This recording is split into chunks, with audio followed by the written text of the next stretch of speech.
काय तुमची तयारी मी मुंबईहून बसतोय मी बाकीच्याने बोलायचं नाही मी मुंबईहून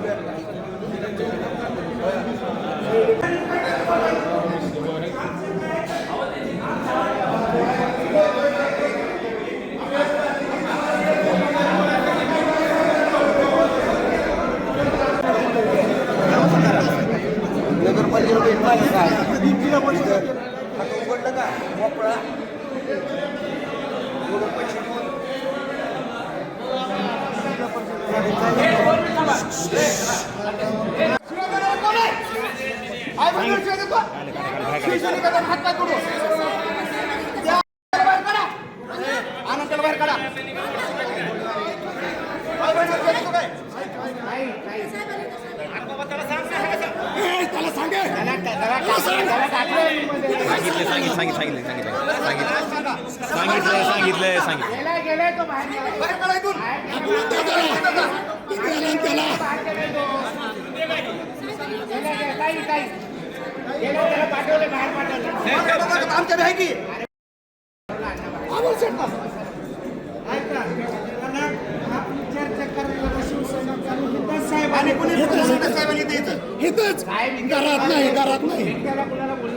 अधिकाऱ्यांनी नाही बघा, अशा पद्धतीनं युवा सेनेच्या कुठल्या कार्यकर्त्यानं संपर्क प्रमुखासारख्या नेत्यांवर, शेवटी साळवी साहेब पक्षाचे मुख्य नेते आहेत, संपर्क प्रमुख आहेत धाराशिवचे, माजी आमदार आहेत, 3-3 वेळा त्यांनी आमदारकी भूषवलेली आहे. पक्षाची जी भूमिका असते, आदरणीय एकनाथ शिंदे साहेब किंवा पालकमंत्री म्हणून मी स्वतः, आमच्या काही भूमिका ठरलेल्या असतात प्रत्येक जिल्ह्यामध्ये, जिल्हा परिषदा, पंचायत समित्या किंवा झालेल्या नगर परिषदांच्या बाबतीत. त्या भूमिका आपल्या जिल्ह्यातील लोकांपर्यंत पोहोचवण्याचं काम ते संपर्क प्रमुख म्हणून करत असतात. अशा वेळेस एखाद्या कार्यकर्त्याचा ज्याचा नंबरही आपल्याकडे स्टोअर नाही, फोन उचलल्यानंतर त्याच्याशी सल्ला मसलत केली जाते, त्याच्याशी चर्चा केली जाते. काही चुकीच्या असतील तर गोष्टी आपण निश्चितपणे वरिष्ठांना सांगू. पालकमंत्र्यांचं, मुख्य नेत्यांचं त्या संभाषणामध्ये नाव घेतलं जातं आणि अशा वेळेस काही पक्षीय गोष्टी ज्या असतात त्या थोड्या आपल्याला काही कार्यकर्त्यांच्या भावना असतात, परंतु त्या भावना प्रसार माध्यमांकडे व्यक्त करणं चुकीचं आहे. मी युवा सेनेचे जे प्रमुख पदाधिकारी आहेत त्यांना सूचना केलेली आहे की अशा पक्षाची बदनामी करणाऱ्या कार्यकर्त्यांवर ताबडतोब कारवाई होणं गरजेचं आहे, कारण पक्षाची बदनामी होते आणि विरोधी पक्षाचा त्यामध्ये फायदा होत असतो. स्वतःला प्रसिद्धीच्या झोतामध्ये राहण्यासाठी जर अशा प्रकारचे कृत्य काही लोक करत असतील तर पालकमंत्री म्हणून निश्चितपणे त्यांच्यावर कारवाई केली जाईल. आणि राजन साळवी आमच्या पक्षाचे संपर्क नेते, त्यांचा जर अपमान अशा प्रकारे कोणी करत असेल तर निश्चितपणे पक्ष ते सहन करणार नाही. जागा वाटपाच्या बाबतीत जे सूत्र आहे ते मुंबईला ठरलेलं आहे.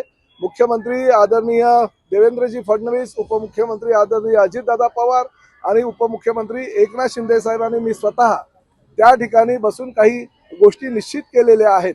राजन साळवी साहेबांना जेवढे एबी फॉर्म आपले पक्षीय महायुतीच्या माध्यमातून ठरले होते त्यानुसार त्यांना फक्त पोहोचवण्याची जबाबदारी देण्यात आलेली आहे.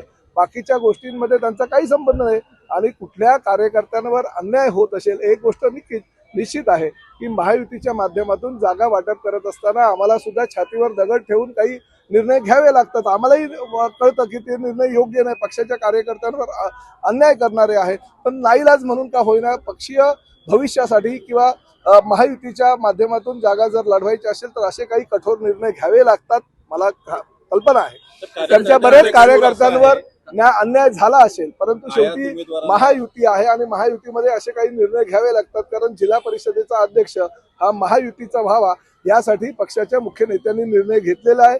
29 तारखेला माननीय उपमुख्यमंत्री उमरग्यामध्ये येत आहेत आणि त्याचबरोबर नंतर मुख्यमंत्री सुद्धा या ठिकाणी येतील, त्यामुळे त्या प्रश्नांचं उत्तर ते निश्चितपणे देतील. परंतु कार्यकर्त्यांवर भविष्यामध्ये अन्याय होणार नाही. काही स्वीकृत सदस्य आहेत, काही समिती आहेत, काही महामंडळ आहेत, या माध्यमातून कार्यकर्त्यांना सामावून घेण्याची भूमिका पालकमंत्री म्हणून माझी राहील.